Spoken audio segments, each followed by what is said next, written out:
Tashtilek. Very good afternoon. So this is one of the series of public talk to the CTA staff organized by Tibet Policy Institute. And I welcome every one of you here to this talk. It is immense pleasure to all of us here to have Dr. Jamie Metzl with us for this program, and he's going to speak on the leadership. And before he begins his presentation, I'm greatly honored to give brief introduction about Dr. Jamie Metzl. Dr. Jamie Metzl holds a PhD in Asian history from Oxford and Juris Doctor from Harvard Law School, and has also received academic awards like Magna Cum Laude and Phi Beta Kappa from Brown University. He is the author of A History of Cambodian Genocide and also a novel called The Depths of the Sea, and his upcoming novel, Genesis Code, dealing with issues of human genetic enhancement in the context of future US-China rivalry, and it will be published in fall this year. He appears regularly on national and international media discussing Asian economic and political issues. His syndicated columns and other writings on Asian affairs, genetics, virtual reality, and other topics are featured regularly in publications around the world. And he is currently a partner in a New York-based global investment firm and a senior fellow of the Asian Society. He previously served as Executive Vice President of the Asian Society, Deputy Staff Director of the US Senate Foreign Relations Committee, and also Senior Coordinator for International Public Information at the US Senate Department. And also, he was Director for the Multilateral Affairs on the National Security Council and as a Human Rights Officer for the United Nations in Cambodia. And he's a founder and co-chair of the National Security Organization Partnership for Secure America, and he is the board member of the International Center for Transitional Justice and the Jewish Justice Refugee Agency, and also a member of the Council on Foreign Relations, a former White House Fellow and Aspen Institute Crown Fellow, and is also the Honorary Ambassador to North America of the Korean Ministry of Trade, Industry, and Energy. So this is just a brief introduction about Dr. Jamie Metzl. Now I would like to request Honorable Seeker to chair the session. Thank you very much. Thank you very much, Pamela, and TPI for doing a really good job organizing the monthly lecture series, and we are happy and honored, personally happy, to have my friend Jamie Metzl here in Dharamsala and to share his thoughts on the issue of rise of or the return of nationalism in the global stage and what it means for Asia, US, and Europe in general, perhaps on Tibet as well.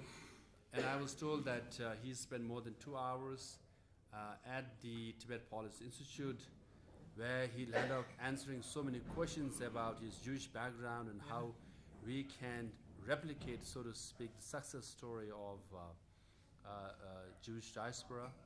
And he also spent some time at the Department of DIR with the Tibet.net, with all our journalists and potential journalists, and how we have to be media savvy. So you all are free to ask any questions to Jamie Metzl. He is, as far as politics is concerned, in a small scale, all-knowing. As far as politics is, given his background, he has worked at the State Department and at the White House, and also written many articles. He's a syndicated columnist. So he has written many articles on China, for example, China and cyber espionage and China's threat to the world order. Dear President Hu, China must meet its global responsibilities. He spoke that on CNN. and impact of China, easing one-child policy, and Boshi Lai, and many other topics. And I also know him to be a very strong sportsman because he participates regularly he has participated in 11 Ironman triathlons, which means you have to run for 20 miles, ride bike for... It's miles or kilometers are easier here? Kilometers is easier. 4 kilometers swim, and then 180-kilometer bike, and then 42-kilometer run. 40 kilometers run. So he has done it 11 times. And then for him, running a marathon like Boston Marathon, New York Marathon, it's considered quite easy. And he really missed our Dharamsala Marathon, the TV awareness marathon. I'm going to have to come back. Yes, by a few days. Otherwise, he has participated all these events, but he wanted to come on top. So he thought he could declare by winning the Dharamsala Marathon. So he's going to come back next time. The next time we have to make it a little difficult, so that he'll run all the way to Treon Mountain and come back. So we'll test whether he's the real Ironman or not till then. So very happy, and then he travels a lot. He has traveled to all over Asia. Soon he's going to go to North Korea as well. So he was the CTA Executive Vice President of Asia Society, which organized Young Leaders Summit of Asia Pacific region, and which invited 200 or so young leaders from all over Asia. And I was fortunate to be selected as one of them, not partly because, but not mainly because he is my friend. So through that, every year we have a summit in all the Asian countries, from Indonesia, Malaysia, Philippines, Singapore, Japan. So I've had the privilege of traveling to these countries as well, and this goes on. So I won't say much, but he's a big picture guy, and also he can speak on any specific issues. So today is going to speak on rise of nationalism or the return of nationalism. Right. Because we were just talking, because we realized that when we were together at Harvard Law School, we were the students of, and still remain an ardent believer of democracy and human rights, but it has taken a shape and turns through the world history from 1990s till now. And then now you see this rise of nationalism at the global stage, from Russia to India.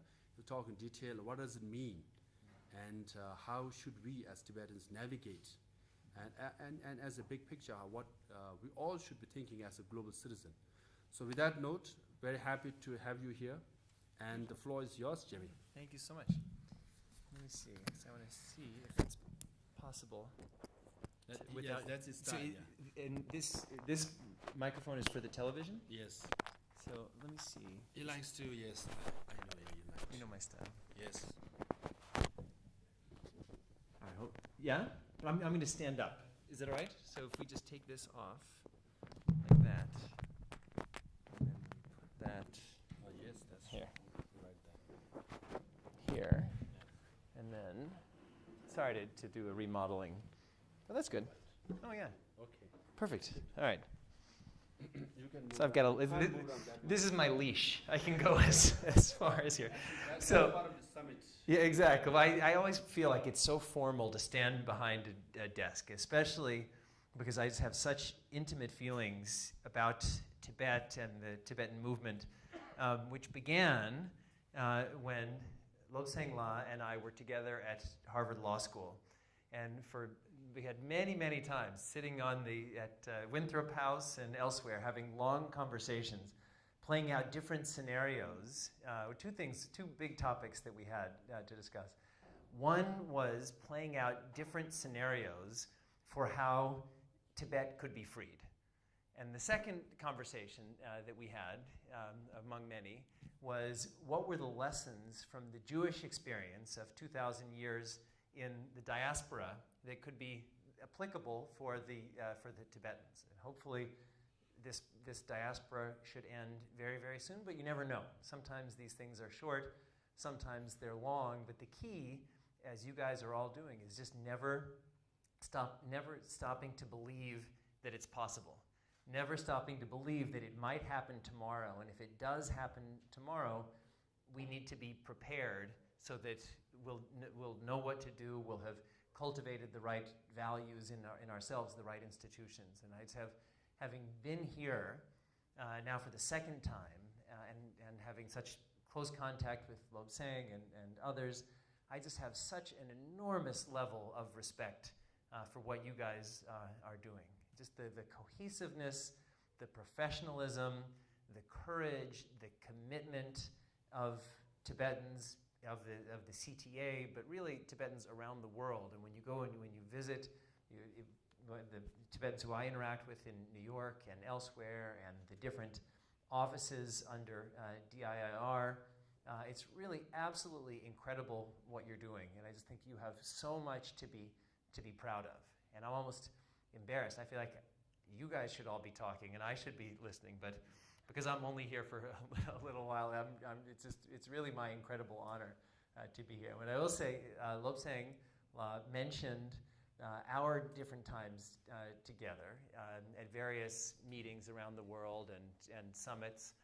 And there was one summit, was it Seoul or Singapore, where you were in Seoul, where when I would organize these things, I would always try to mix things up and put different kinds of people together. And so I had Lobsang was on a panel that was moderated by a guy named Changgang Rui, and Changgang is a commentator and news anchor for China Central Television, CCTV. And so Lobsang, so he was the moderator, and Lobsang was one of the speakers. And every time Lobsang would speak, he, as the moderator, would say, well, of course we know that what Lobsang said is a bunch of baloney, and Tibet has always been and always will be part of China.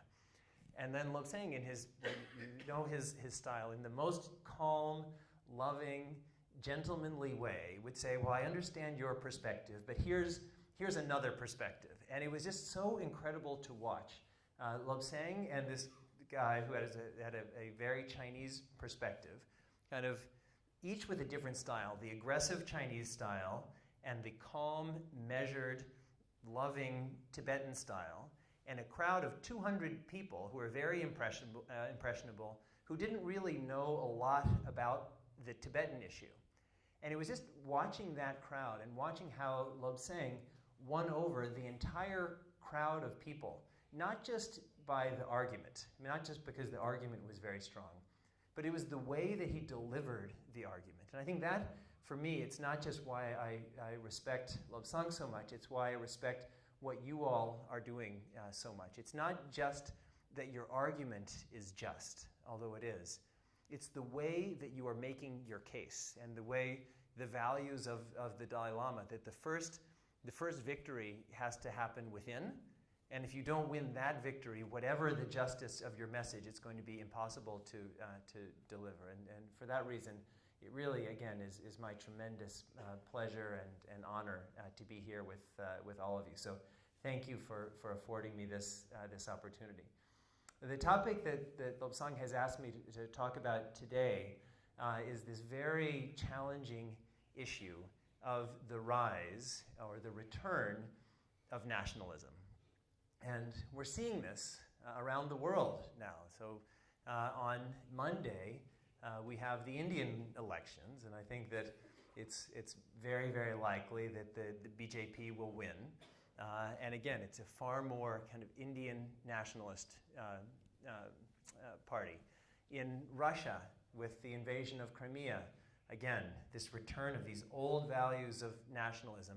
China is using nationalism to as a way, in some ways, of covering up the many internal problems that they have there, but the government is pushing this very dangerous nationalism.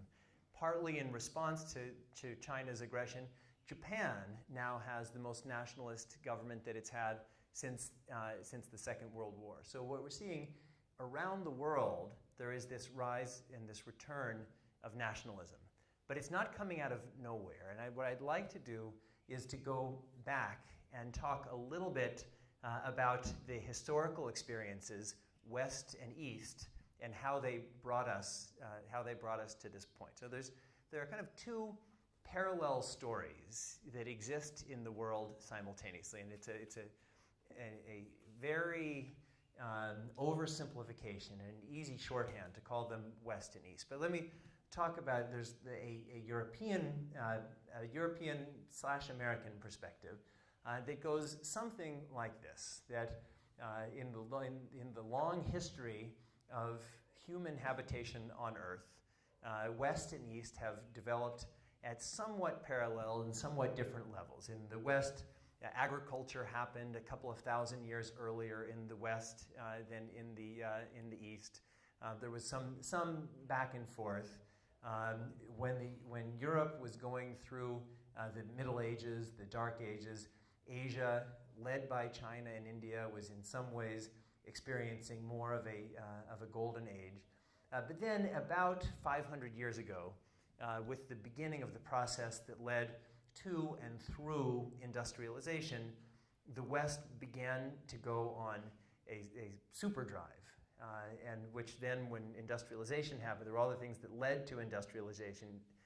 And a lot of these actually innovations that fueled industrialization and fueled global expansion were things like the compass and gunpowder that weren't even invented in Asia, in Europe, but got to Europe because the Mongol invasions created an information highway between West and East. But for whatever mix of reasons, about 500 years ago, the West began its process of growth and expansion that ended up changing in many ways the face of the world through industrialization and colonization and many of those things.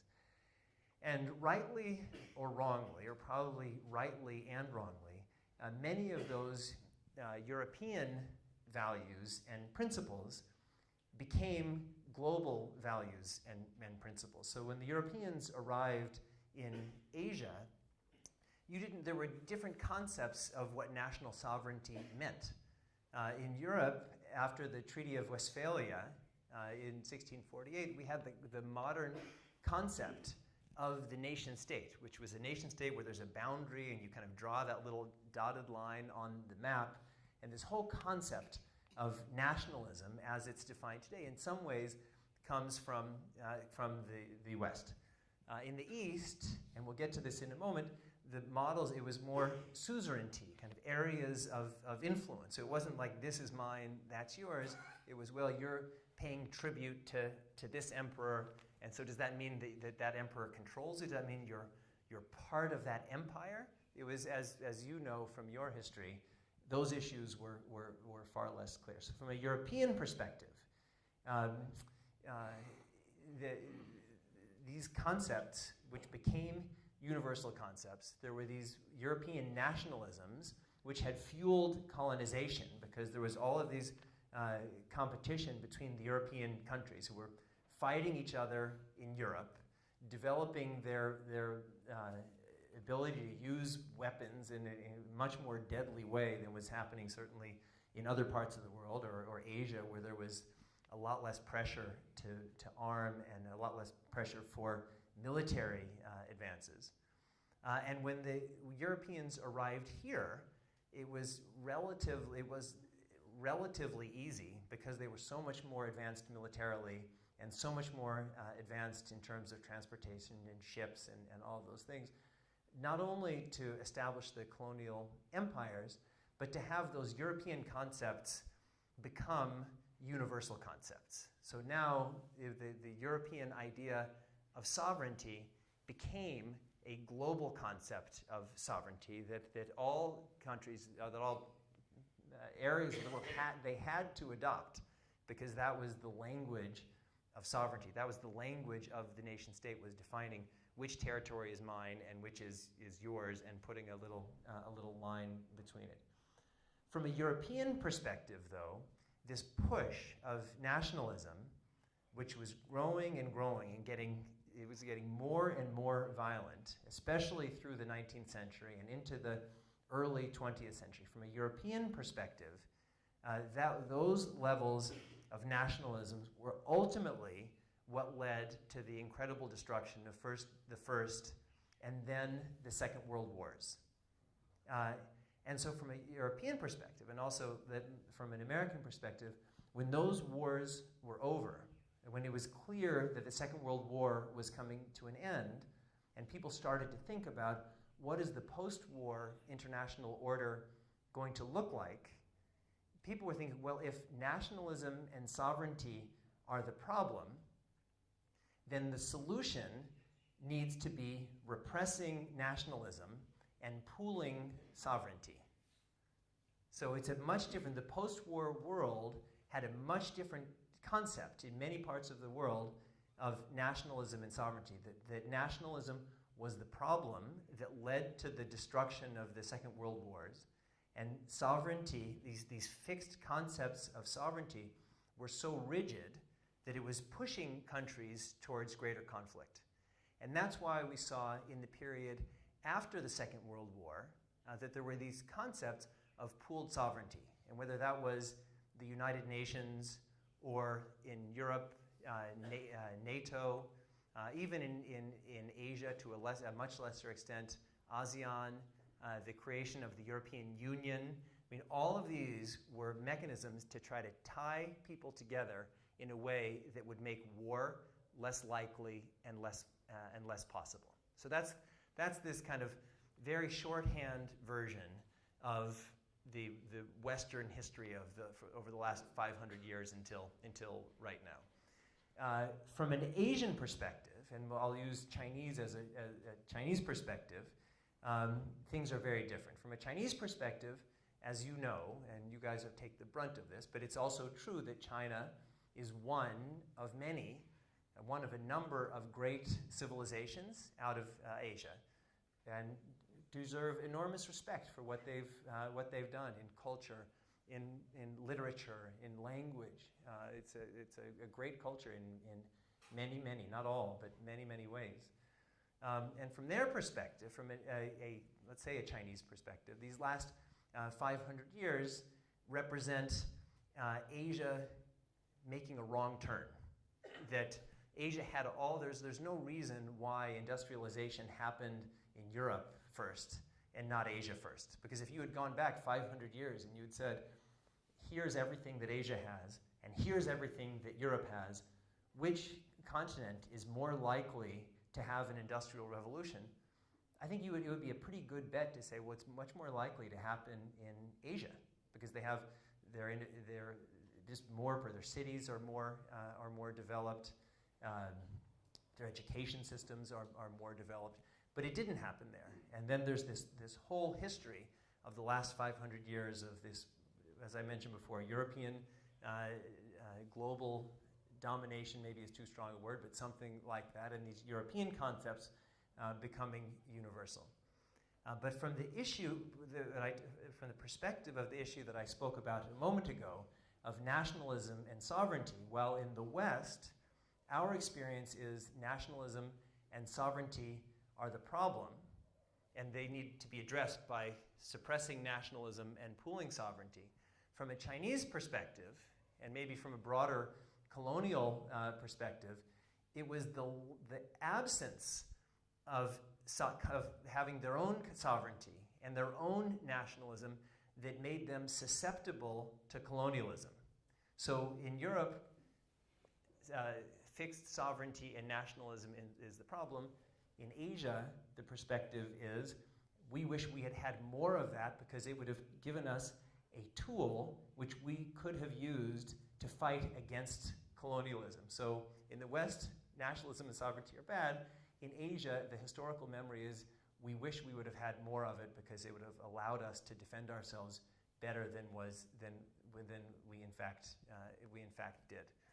And so that brings us to now, with the world rebalancing, and the world was bound to rebalance just because at the end of the Second World War, the United States was in this completely dominant position because every other major economy in the world had been wiped out, and we were the last ones standing with the biggest armed forces and all of those kinds of things. But it was always bound to rebalance. But with the world rebalancing, and with the United States now weakened by many of the mistakes that we have made, and whether it's borrowing too much money from China and others, or whether it's having these two very costly and very poorly managed wars in Iraq and Afghanistan, that the United States itself is just a little more exhausted and unable to play the role in the world that we have played in the past. And second, as I mentioned, the world is rebalancing, and so not everybody is comfortable with the United States setting the rules in the way that we have in the past, and that's very understandable. And so, and China itself, with different concepts of universal values and human rights, and all of these things which the hallmarks of this post-war world, which underlying the United Nations and the Universal Declaration of Human Rights, and kind of this whole intellectual framework for the post-war 20th century, China is now in some ways questioning. And so, which brings us to the moment of now, where the post-war world, and the post-war world which was defined by these concepts of international law and international norms, and the United States military playing a kind of a guaranteeing role, at least for big parts of Europe and Asia, with a security umbrella over both. All of that is now coming into question. And as the world's center of gravity, which was over Europe for a few hundred years, and then it was slowly moved towards being over the Atlantic, now the world's center of gravity is moving somewhere over the Pacific. And so, again, it's in this rebalancing world. And as the world shifts, China particularly, which is the most important,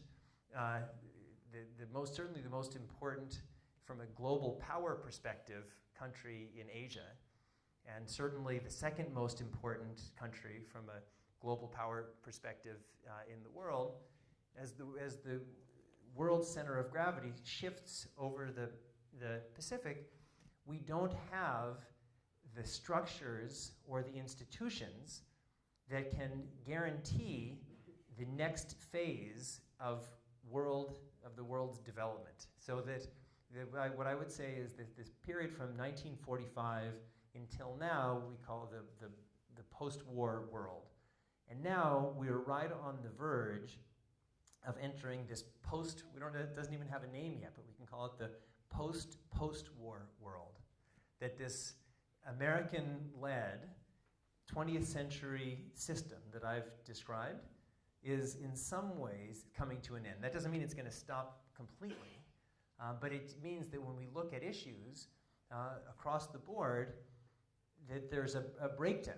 So you look at the concept of universal human rights, which 20 years ago, especially in the early 90s, at the end of the Cold War, there was the concept that there is this thing, universal human rights. It's greater than individual countries, and individual countries can be held accountable based on the principles of the Universal Declaration of Human Rights. We still have that on paper. But if someone were to say, is the Universal Declaration of Human Rights more powerful today, or was it more powerful 15 years ago? I think that there would be no question that it would be more powerful in global political systems 15 years ago than today. We still have a nuclear non-proliferation treaty that all kinds of people have signed, but now we have North Korea is nuclear, Iran is moving towards going nuclear, India and Pakistan are nuclear. So there is a system, but it's just there's no enforcement mechanism for the system. And one of the reasons is that if you have an international system and there's one very small country, let's call it Laos, and Laos says, we're opting out of the nuclear non-proliferation treaty, you can say, well, we're sorry that you don't get to come to the meeting, but we still have a system, even if Laos isn't part of it. But if China is opting out of the system, and it's the second largest, soon to be the largest economy in the world, and the second most powerful country in the world, if China is opting out of the international system, it's not like Laos where you say, well, sorry, you don't come to the meeting, we'll see you at the next meeting. You no longer have a system. And that is what I see to be happening now. There's a quote that I like to use to describe this by an Italian socialist writer named Antonio Gramsci, which is, the old world is dying, the new world has not yet emerged, and in the twilight rise up monsters. And so what we're seeing now is, in some ways, it's like a clash of centuries. And so the United States, as I've described, we've kind of seen ourselves as the champions of this post-war 20th century system. And we've done it very imperfectly, and we've made huge mistakes. But this post-war 20th century system, defined by pooled sovereignty, international law, international norms, in some ways guaranteed as a backstop by the United States military. And under that umbrella, we've seen the development of all of these kinds of transnational institutions. Europe, Western Europe, in my mind, is very much living in the 21st century. And in their mind, the political and economic agreements, in their mind until a month ago, could replace the old-fashioned hard power. And that's why the whole idea of Europe was that you would bring more and more countries into the regulatory framework of Europe, and you'd connect your roads, and you'd connect your economies, and you'd connect your currencies. And in the European mind, that would take the old-fashioned power struggles off the table. Because if you're two countries and you're linked in so many different ways, us and them becomes partly us and us. And so the idea of going to war, us versus us, it's more difficult than going to war of us versus them. And so in some ways, though, this European idea, which I call it as a shorthand 21st century, a little bit of it was a dream, because it happened underneath the American security umbrella. America's military presence took security, the old-fashioned hard security, off the table for the Europeans. And so they've been living in this 21st century kind of a dream world. But now what we're seeing is that the old rules of the 19th century and the early 20th century are being reasserted, primarily by China in the East and Russia in Europe. With China in the East, we're seeing this right now in so many different ways. I mean, you guys are one great example. I mean, Tibet is Crimea from 60 years ago. It started with Tibet, but right now, the Chinese military is militarily occupying the Philippines in the second Thomas Shoal and in Scarborough Shoal, which by any concept of international law and the UN Convention of the Law of the Sea is just a pure violation, which is why they're so upset that the Philippines are bringing this case to the tribunal for the Law of the Sea, because there's no way that China can win, because their claim on the East China Sea is just fiction. But China is in the East China Sea, and with their aggression in the South China Sea and their aggression in the East China Sea, is just saying, well, we don't care. We don't care what the UN Convention of the Law of the Sea says. Look at the size of our military, and look at the size of your military. Our military is bigger, and we've shown that we're willing to be tough.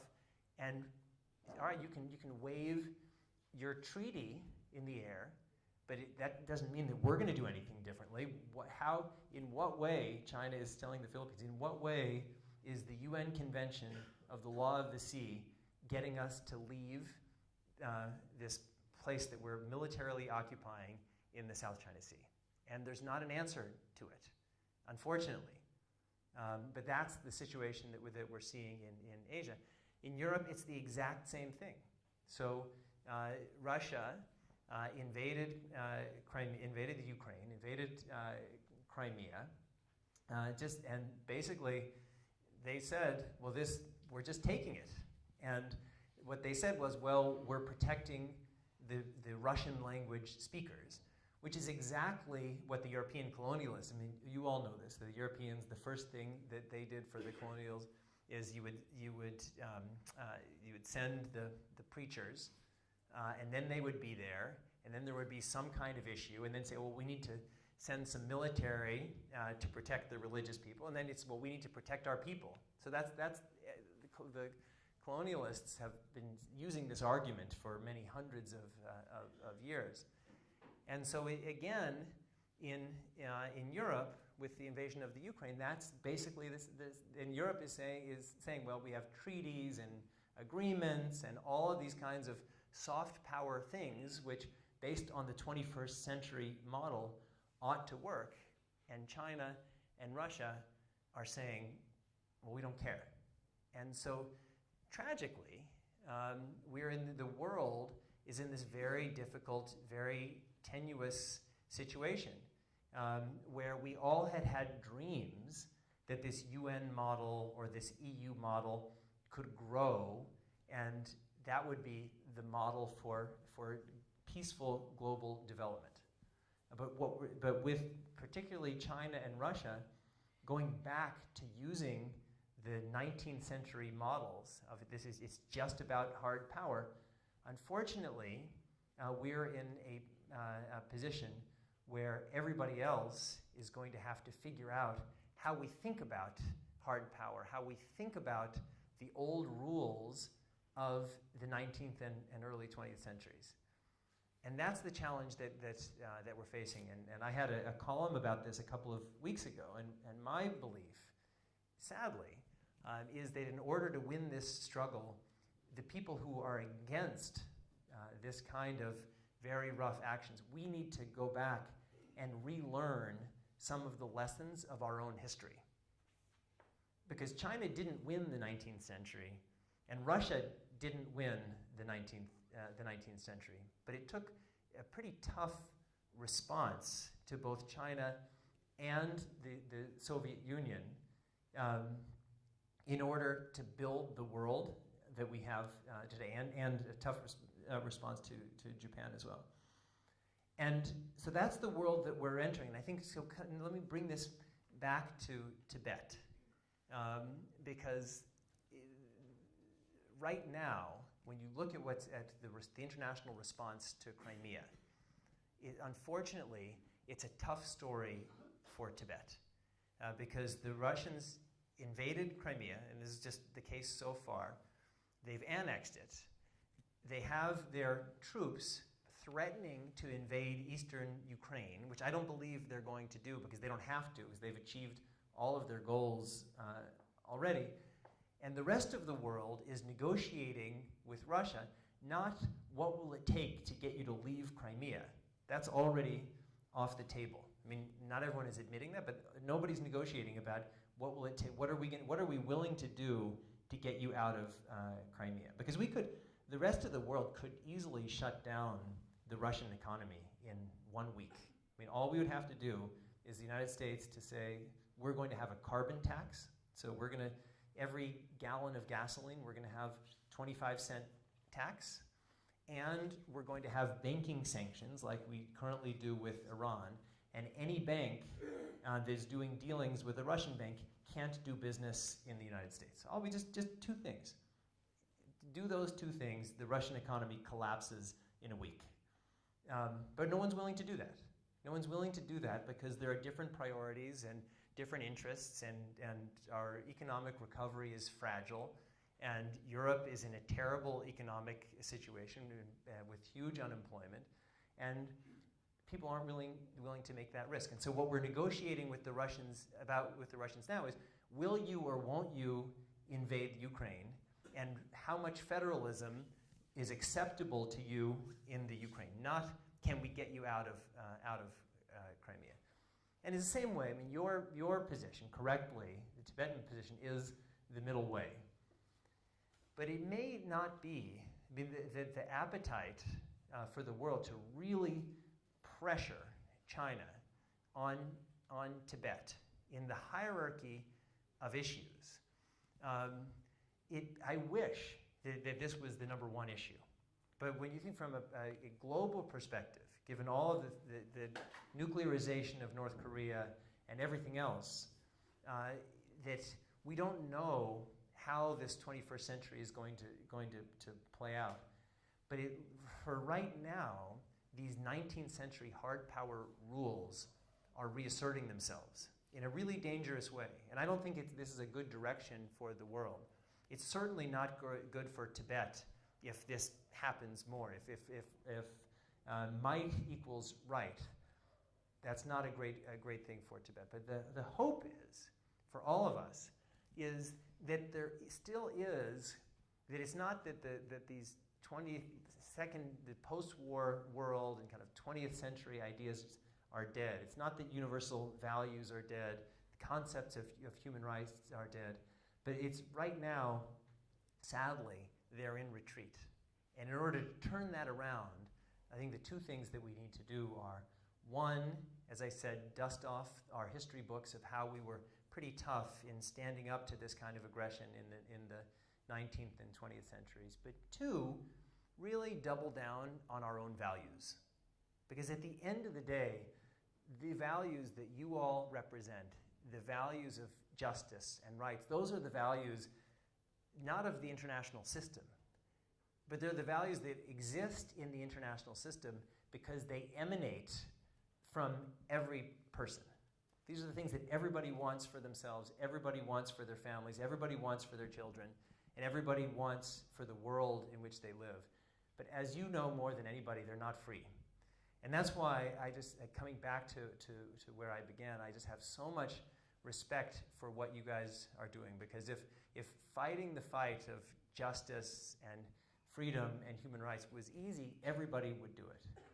But with you guys, the way you're operating of saying, well, we may win what we're seeking tomorrow, and we may win it 10 years from now, we may win it 100 years from now. With Jewish people, it took 2,000 years. But however long it takes, it's this thing of this idea which you represent of waking up every day and say, well, it may happen tomorrow. And if it happens tomorrow, we want to be ready. So with that, forgive me for going on for too long, but I'm so honored to be here, and I would love to hear your thoughts. And then insofar as I'm able to give any thoughts on any questions that anybody has. So thank you. Yep, thanks.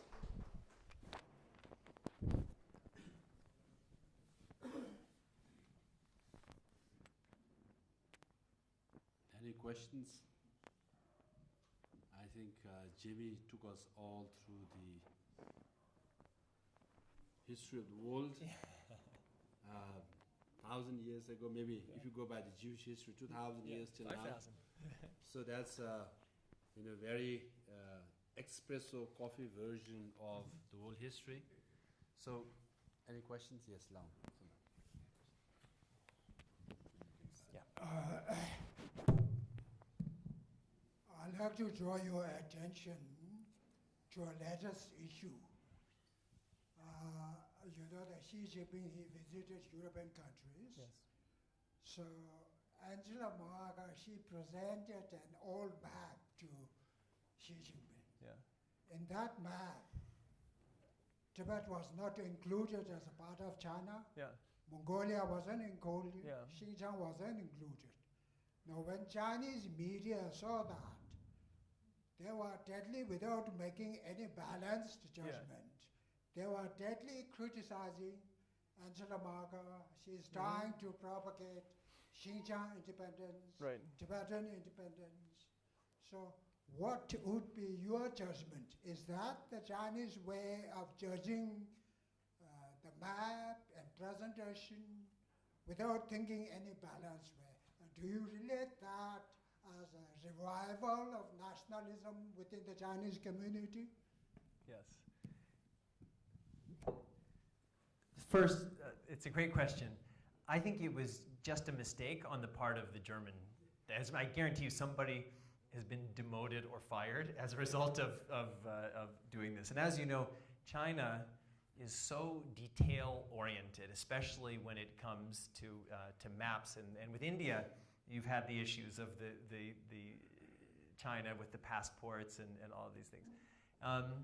So I don't think that's a European view or a German view.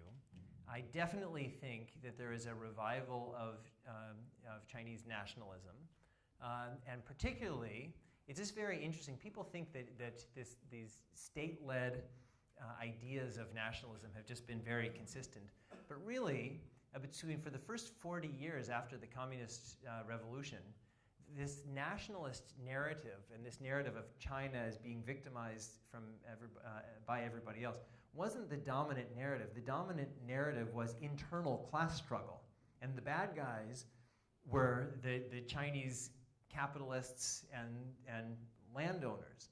But it was only in 1989, after Tiananmen, that the Chinese realized that they had lost the narrative with their own people. And then they started this mass education campaign about victimization and humiliation and nationalism. And so right now, because China is going through its very significant economic reform process, which has all kinds of political problems, and they're entering very choppy economic waters, I believe that the party and the government has made a decision that we're going to make these reforms, but at the same time, we're going to really push hard on nationalism in order to divert everybody's attention, and we're going to crack down very aggressively on dissent. And that comes back to your question. The Tibet issue is that for China, the truth of the matter is with Tibet and with China's borders, the story is nuanced. Like if someone were to say, we're just going to have 50 Martians, and we're going to bring them down from Mars, and they're going to be totally neutral Martians, and we're just going to present them the whole history of China and Tibet, about sovereignty and suzerainty and the whole history.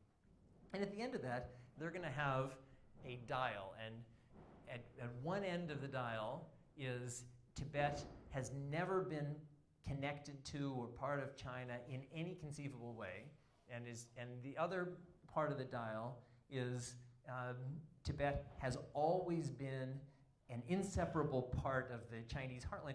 Where between 1 and 100 would these Martians put the dial? My feeling is it would be like 70-30. 70% in favor of the Tibetan version. I think there's a 30% case that there have been times, and some of the seals of the Dalai Lamas have recognized this. So there's a nuanced story, but in China, if you say that nuanced story, if someone were to get up and say, well, I think that there's this mixed history, and at different times it's meant different things, but all in all, the Tibetans have a 70-30 case or a 60-40 case, that person would be in jail in about 15 seconds. And so I think that they have pushed themselves to such a limit where they can't even talk reasonably about these issues. So I think the map thing was a mistake, but it represents a level now of intolerance, of just even kind of having reasonable debates about politically sensitive issues, and recognizing that sometimes there's a gray area in between. So I think there is a rise of nationalism. It definitely, Taiwan and Tibet and Xinjiang are where in many ways the rubber hits the road.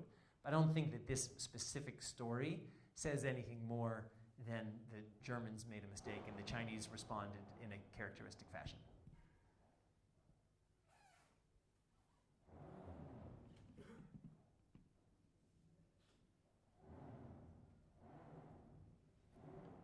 While you think of questions, I think another incident was when President Hu Jintao visited White House. Yeah. Remember at the Rose Garden, they sang the national anthem of Taiwan in honor of Hu Jintao. So Yeah. even the White House, made a mistake, and Hu Jintao and President Bush was standing there. Yeah. I'm sure Bush didn't know much, but Hu Jintao was clearly embarrassed. Yeah. And then it was made worse because the Epoch Times, the Falun Gong group's news journalist, managed to get a ticket. Inside it, she started branding, shouting slogans, things like this. The whole episode was quite embarrassing. Yeah. So since then, actually, sometimes White House also, make hiccups. But then Chinese will suspect this was all planned. Remember the reaction from the Chinese side. How can you make a mistake between Taiwan's national anthem and PRC's national anthem? So recent visit of Michelle Obama to Chengdu, and the fact that she went to a Tibetan restaurant and ate there, and also she spoke in a high school or a college in Chengdu about her background, her being a minority in the U.S. But the fact that being a minority, her husband could be, her husband was elected by the Americans as the president, demonstrate minority rights without hinting but not clearly saying, but denying, same rights to Tibetans as well. So again, I'm sure in the social network, many Chinese commentators started criticizing Michelle Obama for deliberately planting secessionist ideas in the minds of Tibetans by visiting a Tibetan restaurant. Yeah. Obviously, it was deliberate. So now, from our school days, when we used to be students of democracy and human rights, and we say, oh, Samuel Huntington, Clash of Civilization, you have no space here. Francis Fukuyama, end of history. Maybe we are on the verge of being end of history. And then to see the sort of revival of the third wave of democracy sweeping through Eastern European countries and Central Asian countries. But then, like a domino effect, one after another, most of the Central Asian countries are democratically elected but dictators now. And also in Eastern European countries, as you see in Ukraine, democracy being challenged because of democracy, the divide between the East and the West. It's kind of came out in a stark contrast, and that led to the present situation. And also the Arab Spring was celebrated at one time, but from Tunisia to Libya to Syria to Egypt, you can clearly see democracy in itself, though universal, does not necessarily bring the necessary changes, And then the Muslim Brotherhood quantum in Egypt clearly demonstrate that. So now when the alternative, the ideal, that we had, democracy and human rights as a solution, being a student, now to see the rise of nationalism, now what should be our counter force? Obviously, what should we use? Of course, you said we should, hunker down on our values, but what will be our values though? What should be our values to counter the rise of nationalism and hard power? Well, as I mentioned, but I think that the values of that world are Tibetan values. And that's why I believe that your struggle is not just Tibet's struggle. Your struggle is a world struggle. It's about what are the values of justice and freedom and equality and dignity that should underpin how the rest of the world stands up to this return of history, return to some of the monsters of history. And I think that is why, as I said before, like Tibet's struggle isn't just about Tibet. It's about building a model for how to stand up to oppression everywhere. And I think that is really just so essential. And then coming back to your point about Michelle Obama, I was in China with Chinese friends when Obama was elected. And I asked my friends, well, you guys have been making the case that Tibet is and always has been part of China, and that Tibetans are full citizens of China with the same rights as all Chinese. So you tell me, what are the chances that China will ever be run by a Tibetan? And obviously there wasn't an answer. And then she said, I never thought of it that way. Because I think that's why that China has the opportunity to make the case, whether this group of Tibetans likes it or not. China has the opportunity to make a case to the Tibetans who are in China that you have the ability and you have the opportunity to be full citizens of China with full dignity and full rights. But if they're going to make that case, then let them make that case by showing respect for people to have their own culture, to have their own religious leaders, to have the kinds of debates and discussions about their future within China that are necessary for the realization of those values and people's dignity. But if that doesn't happen, then it seems like it's a much weaker position on the part of China.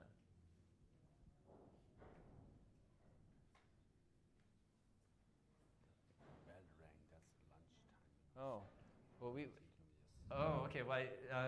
Well, Senglai just told me that the bell rang for lunchtime, which means that your continued presence here is a form of oppression. Okay. Just one last question. Yes, of course. You were saying that Tibet can be a model for how the world can stand against oppression.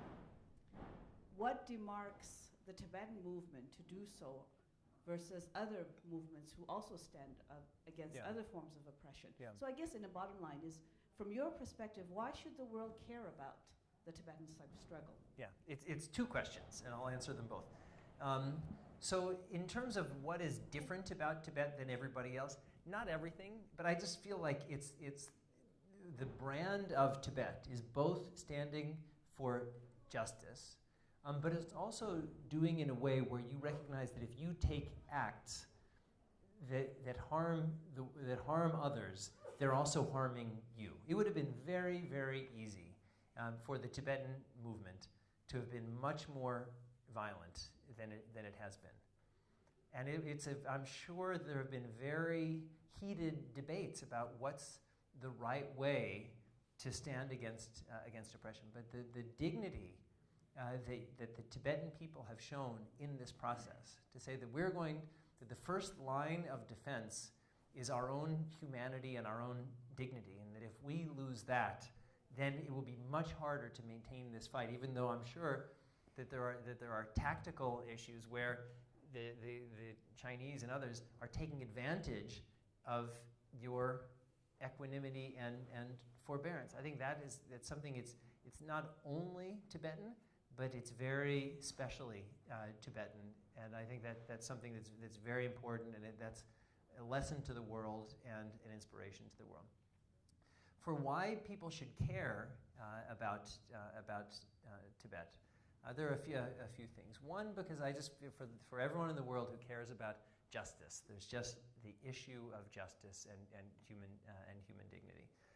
For the people who care about the environment, for people who care, particularly Asians, about fresh water, there's the Tibet and the Tibetan Plateau are a life source for almost half of the world's population. So what happens to Tibet isn't just some kind of academic exercise. It really represents what kind of values will guarantee the sustainability of probably the most important life-sustaining ecosystem or aquasystem in the world. And then the third thing is, why should the world care about Tibet? And it comes back to all of you, is maybe relative to everybody else, there's no special reason. Meaning, there are a lot of oppressed groups out there. There are a lot of groups who have been wronged in one way or another. And maybe the thing is, because you guys, so far and into the future, have done such an incredible job of just being out there, not at the exclusion of everybody else, but being out there, making your case, talking to people, meeting people, sharing your historical experience, sharing your values, everybody being ambassadors, His Holiness the Dalai Lama. So there's no inherent reason, but one of the big reasons is all of you and the incredibly important work that you have done and are doing and will continue to do. And if that takes another 10 years or 100 years or 1,000 years, I think that's an essential part of it's an essential ingredient for all of this. Any questions? Okay, I know the bell went, so Yeah. it's because if they're not in the first line, then Yeah. they'll get the leftovers. So that's why. But that actually, related to the question, I've shared this before. Having met some friends in Washington D.C. in Europe, actually they specifically tell you, they say, we support Tibet and Tibetan people not because you are the largest group in, let's say, America. There are more Chinese in America than Tibetans. There are, I think, equal number of Mongolians than Tibetans. So in fact, there are more Americans doing business in China than the exiled population of Tibetans altogether. If America has to support on the basis of economic interests or citizens' interests, they would rather support American citizens doing business in America than Tibetans. Yeah. Second, they say, we support Tibetan people not because you shout the loudest, you have the largest protest, because Falun Gong are better organized. They have protests in almost all the embassies and consulates around the world, where Tibetans you don't. But still we support you more than Falun Gong, despite the fact that they organize more protests around the world. And they also say they support Tibet not because your situation is grave or graver than others. They say Xinjiang situation as grave, if not worse, than yours.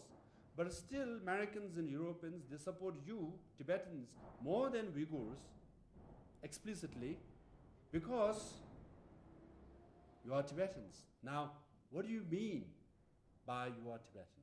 Obviously, first, we follow nonviolence. It's a just cause.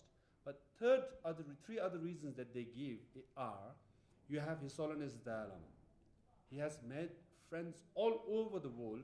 Because of him, the brand of Tibet is seen as something noteworthy, something worth supporting. Number two, people around the world see Tibetans as people with humility and integrity.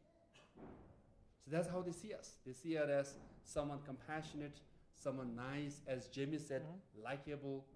Now, if we are not likable, and if you don't want to be likable, then we become like any other ordinary human being in the world.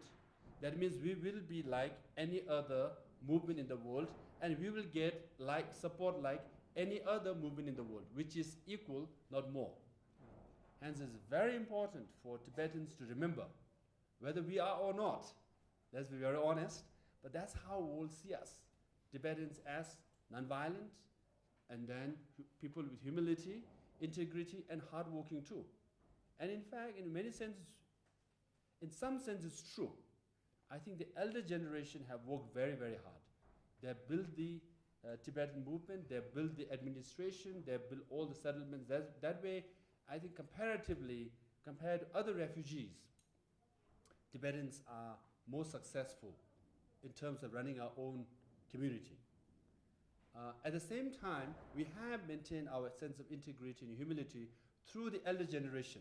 Now, we, the younger generation, can represent and reflect and continue the same legacy of the elder generation or not is the big question and the challenge. So this is how we'll see us. And in that sense, you're right. When they say, you are Tibetan, hence we support you, has some credence.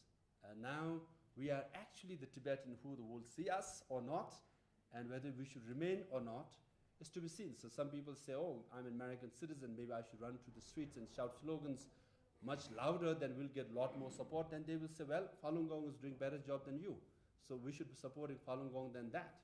So we should remember all that. And so I just want to add on final note, Jimmy his background is Jewish, so he has keen interest in Buddhism and Tibetan cause. As you can see, he knows about Tibet being the source of water and environment, many of the details. But also, what he declared himself is also to be, like many Jewish people, Jubu. He's Jewish but interested in Buddhism. So there were so many Jewish people who were converting to or interested or leaning towards Buddhism. They were trying to recruit me as at least one sole member of Buju, Buddhist who is interested in Judaism. So I have attended many of the Passovers, and then I've also you took me once to Yom Kippur is the prayer used to have. We had at the annual prayer, Rosh Hashanah, and I've done all that. So they see me as sole member of Buju. But then I just want to add by saying, and then now you should explain. You forgot to explain the main thing. Yeah. Often I end my speech by saying, this year in Dharamsala, next year in Lhasa, because Jewish people, they have been doing that for 2,000 years. Every Passover days, when they break the bread, they say, this year in Boston or New York or Brussels, they always say next year in Jerusalem. So that symbolism, that sentence, gave them hope and an aspiration and a goal. So that in some ways carried their sense of inspiration, their sense of common goal for 2,000 years. So I borrowed it from them, and then some Tibetans criticized me for simplifying the Tibetan cause, or rather misleading them by promising to go to Lhasa next year from Dharamsala this year, So I hesitate a bit nowadays. So if someone is to be blamed for that line, I think Jemmy is equally guilty. Yes. So with that note, want to thank all of you, and thank you, Jemmy, for coming here. So next time we'll make sure the marathon is on place, and we will fake the result. We will get you the first prize as well. So you can say at least you went to Dharamsala, won the Dharamsala marathon. Yeah. And with that note, thank you very much, and have hopefully you'll make it for lunch, and hope there are some warm food left as well. So with that note, thank you very much. Las Pamela, final word. So with this, the session ends with very interactive session. So I request Honorable Sikyo to present Khata to Dr. Jimmy for his consistent support to Tibet.